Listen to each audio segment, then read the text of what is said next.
ಶಿವಮೊಗ್ಗ ವಿಮಾನ ನಿಲ್ದಾಣದ ನಿರ್ವಹಣೆಯನ್ನ ರಾಜ್ಯ ಸರ್ಕಾರಕ್ಕೆ ವಹಿಸಿದ್ದೇ ನಾನು ಮಾಡಿದ ದೊಡ್ಡ ತಪ್ಪು ಎಂದು ಸಂಸದ ಬಿವೈ ರಾಘವೇಂದ್ರ ಬೇಸರ ವ್ಯಕ್ತಪಡಿಸಿದರು.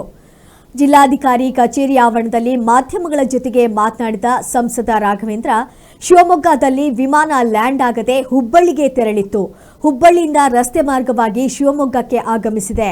ನಮ್ಮೂರಿನಲ್ಲೇ ವಿಮಾನ ನಿಲ್ದಾಣವಿದ್ರೂ ಇನ್ನೊಂದು ಊರಿಗೆ ಹೋಗಿ ಬರುವಂತಹ ದುಸ್ಥಿತಿ ಇದೆ ಎಂದು ಬೇಸರವಾಗ್ತದೆ ಎಂದರು. ದೊಡ್ಡ ತಪ್ಪು ಮಾಡಿಬಿಟ್ಟೆ. ನಮ್ಮ ತಂದೆ ಮುಖ್ಯಮಂತ್ರಿ ಆಗಿದ್ದಾಗ ವಿಮಾನ ನಿಲ್ದಾಣದ ನಿರ್ವಹಣೆಯನ್ನು ರಾಜ್ಯ ಸರ್ಕಾರಕ್ಕೆ ವಹಿಸಿಬಿಟ್ಟೆ. ಇದು ನಾನು ಮಾಡಿದ ದೊಡ್ಡ ತಪ್ಪು ಎಂದು ಈಗ ಅನಿಸಲು ಶುರುವಾಗಿದೆ. ವಿಮಾನ ನಿಲ್ದಾಣದ ನಿರ್ವಹಣೆಯನ್ನ ಭಾರತೀಯ ವಿಮಾನಯಾನ ಪ್ರಾಧಿಕಾರಕ್ಕೆ ವಹಿಸಿದ್ದರೆ ಎಲ್ಲಾ ಕೆಲಸಗಳು ಸುಗಮವಾಗ್ತಿತ್ತು ಎಂದು ತಿಳಿಸಿದರು. ಅದರ ಮೊನ್ನೆ ಅವರು ಘೋಷಣೆ ಮಾಡಬೇಕಾದ ಈ ಕಾಂಗ್ರೆಸ್ ಸರ್ಕಾರ ಒಳ ಮೀಸಲಾತಿ ಭಾರತೀಯ ಜನತಾ ಪಕ್ಷ ಸರ್ಕಾರ ಇದ್ದಾಗ ಏನು ಜಾರಿಗೆ ತಂದಿತ್ತು ಅದನ್ನು ಸರಿ ಮಾಡ್ತೀವಿ ಅಂತ ಹೇಳಿ ಓಟನ್ನು ತೆಗೆದುಕೊಂಡು ಅಧಿಕಾರಕ್ಕೆ ಬಂದಾದ ಮೇಲೆ ಅಬ್ಸಲ್ಯೂಟ್ ಮೆಜಾರಿಟಿ ಬಂದಾದ ಮೇಲೆ ಮತ್ತೊಮ್ಮೆ ದಲಿತರಿಗೆ ಅನ್ಯಾಯ ಮಾಡುವಂಥ ಕೆಲಸವನ್ನು ಮಾಡಿದ್ದಾರೆ. ತಮಗೆಲ್ಲರೂ ಕೂಡ ಗೊತ್ತಿದೆ.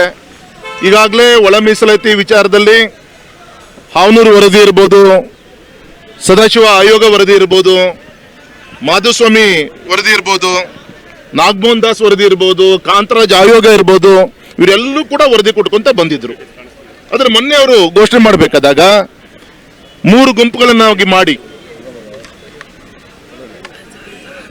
ಇವತ್ತು ನಮ್ಮ ಬಂಜಾರ್ ಮತ್ತೆ ಬೋವಿಗೆ ಹಿಂದಿನ ಸರ್ಕಾರ 4.5% ಏನು ಕೊಟ್ಟಿತ್ತು ಅದನ್ನು 5 ಅಂತ ಮಾಡಿ 4ನೇ ಗುಂಪಿನ AKAD ಅವರನ್ನು ಕೂಡ ಅದಕ್ಕೆ ಸೇರಿಸಿ 68 ಜಾತಿಗಳನ್ನು ಸೇರಿಸಿ ಅವ್ರಿಗೂ ಅನ್ಯಾಯ ಇವ್ರಿಗೂ ಅನ್ಯಾಯ.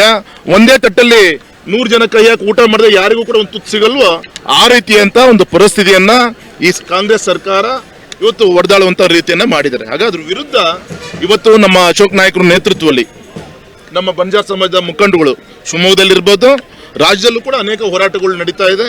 ಹಾಗಾಗಿ ಈ ರೀತಿ ಮೀಸಲಾತಿಯಲ್ಲಿ 4ನೇ ಗುಂಪಿಗೆ ನೀವು ಬಂಜಾರ್ ಬೋವಿಗೆ ನೀವೇನು ಅನ್ಯಾಯ ಮಾಡಿದಿರಿ ಅದನ್ನ ಸರಿ ಮಾಡೋವರೆಗೂ ಕೂಡ ಅವರು ಯಾರು ಕೂಡ ವಿಶ್ರಮಿಸಲ್ಲ.